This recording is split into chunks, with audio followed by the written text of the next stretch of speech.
नमस्कार मंडळी, तुही रे माझा मितवा या मालिकेच्या पुढील भागामध्ये आज आपण पाहणार आहोत की रमाकांतला अर्णवने घरात राहायला परमिशन दिलेली आहे आणि आता रमाकांत घरी आल्यानंतर पहिलं देवाचं दर्शन घेतोय.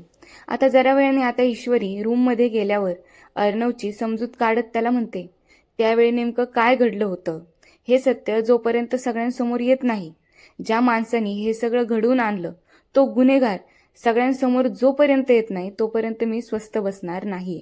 आता सकाळ सकाळ घरचे सगळे हॉलमध्ये नाश्ता करण्यासाठी जमलेले असतात. त्यात आता अंजली राकेशला खुर्चीवर बसवत म्हणते, बसा तुमच्या जागेवर. तेवढ्यात ईश्वरी पण त्याच खुर्चीला हात लावून तिथं उभी राहते. अंजलीचं जरा तोंड पडतं, पण ती जरा आवाज चढवत ईश्वरीला विचारते, तू या खुर्चीला हात का लावलायस आणि हा माणूस इथं काय करतोय?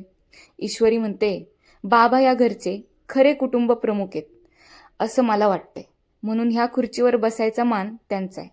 आता एवढं बोलून ईश्वरी रमाकांतला कुटुंब प्रमुखाच्या खुर्चीवर बसवते.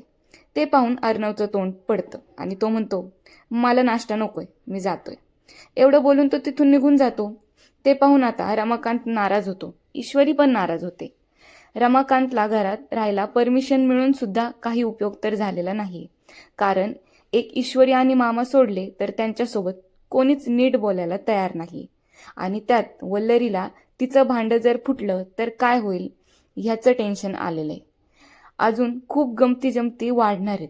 त्या पाहण्यासाठी तुम्ही चॅनलला सबस्क्राईब करा. Bye bye.